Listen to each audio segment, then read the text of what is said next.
1.3 tons of cocaine, 30 suitcases, one commercial flight, and not a single person came to claim them. At one of the busiest airports in the world, 30 bags sat on a carousel, and nobody came to pick them up. That alone should have been strange. But what was inside those bags? That was something nobody at Charles de Gaulle Airport was prepared for.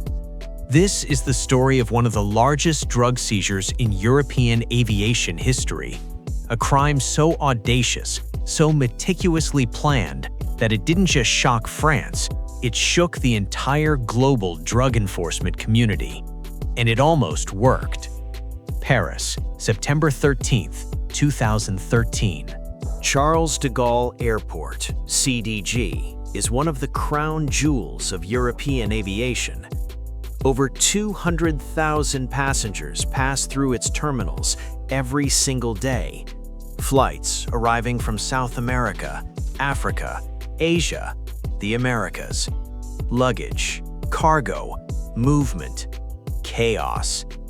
For smugglers, that chaos is not a problem. It is a tool. For years, international drug cartels had been studying major airports the way a chess grandmaster studies a board, looking for weaknesses, looking for patterns, looking for the one move that nobody sees coming. In 2013, someone thought they had found it. The plan was elegant in its simplicity.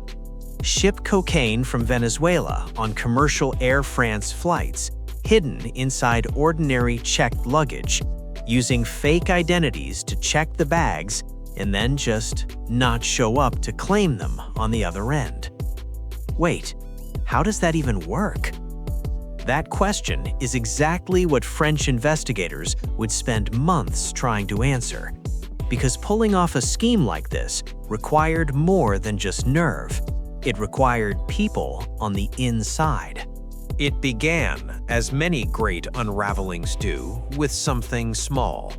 Airport baggage handlers noticed something odd about a batch of suitcases that had arrived from Caracas, Venezuela, on an Air France flight. 30 bags, same flight, same destination carousel. No owners. In most airports, unclaimed luggage is a minor headache, a bureaucratic nuisance. Someone missed their connection. Someone forgot their tag. It happens dozens of times a day. But 30 bags on one flight from the same origin? That was not a coincidence. That was a pattern. French customs officers were called in. The bags were pulled aside, x-rayed, and opened. What they found inside stopped everyone in the room cold. Cocaine. Brick after brick after brick, wrapped tight and packed into the lining and interior of every single suitcase. 30 bags, not one empty, not one decoy. When the total weight was finally tallied, the number was almost unbelievable. 1,300 kilograms, 1.3 metric tons of pure cocaine. Its street value, that haul was worth hundreds of millions of dollars in a single shipment on a commercial passenger flight through one of the most surveilled airports in the world. Let's put that number in perspective. 1.3 tons of cocaine is not a corner dealer's stash. It is not even the inventory of a mid-level distributor. That quantity of cocaine, broken down and distributed across Europe, could supply an entire continent for weeks. At the time, it was one of the single largest cocaine seizures ever recorded in France, and among the largest in European aviation history. But here is what made this case different from a typical drug bust at a port or border crossing. This cocaine did not arrive in a cargo hold or hidden inside a shipping container.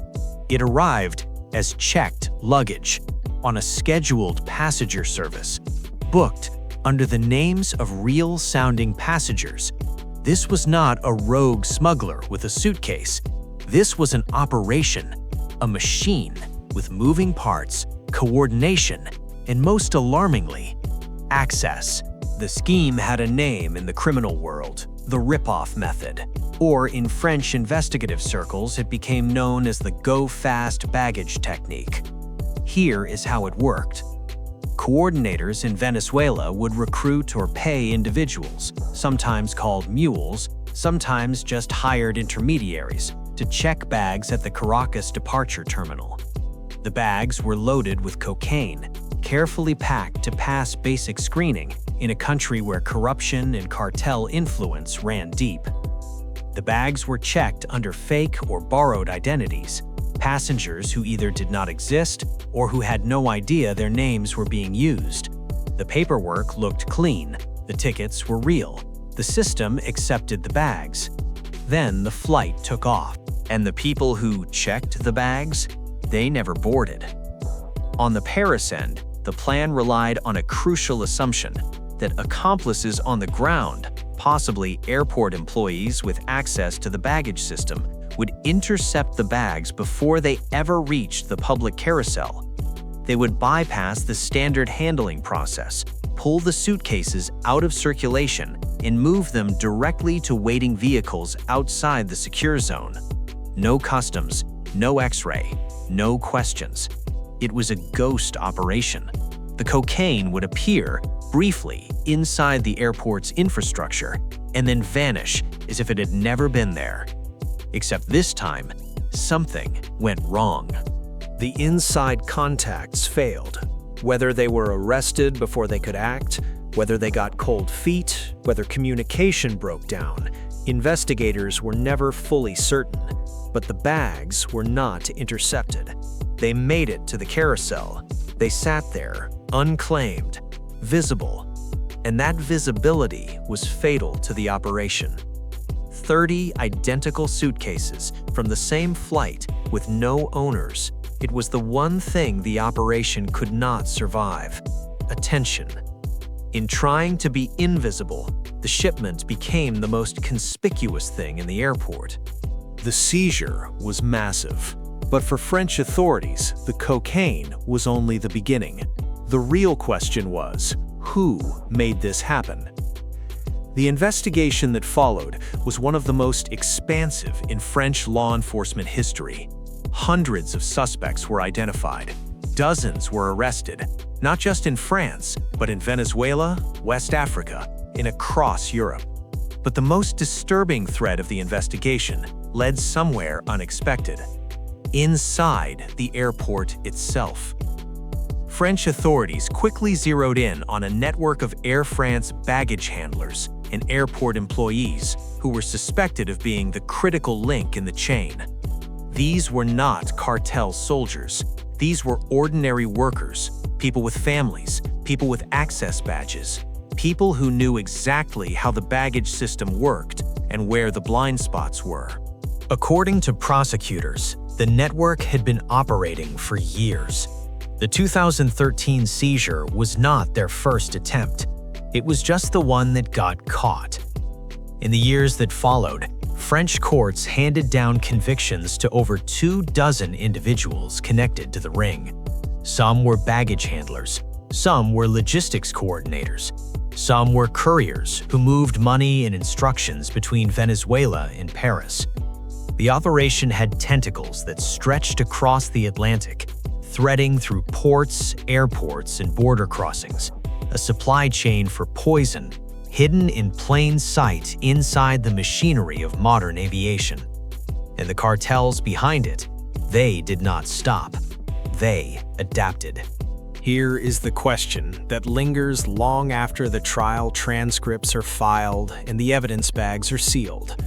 If 30 suitcases had been successfully pulled off that carousel in Paris, if the inside contact had simply done their job that day, would anyone have ever known? Probably not. The 2013 Air France case did not expose a loophole that was then closed. It exposed a fundamental truth about how modern drug trafficking works. It does not look like what we imagine. It does not arrive in speedboats or dark warehouses. It arrives on scheduled flights, in matching luggage, booked under fictional names, processed by underpaid workers in fluorescent-lit terminals, moving through systems so complex and fast that even the people running them cannot see everything. The cartels are not fighting the system, they are inside it. 30 bags sat unclaimed on a carousel in Paris, and for one brief moment, the entire architecture of a global criminal enterprise was exposed because someone did not show up to work. One link in the chain broke. That is all it took. But think about the chains that did not break, the shipments that moved without a hitch, the bags that were picked up, the cocaine that made it through. We only know the story of the failure. The successes?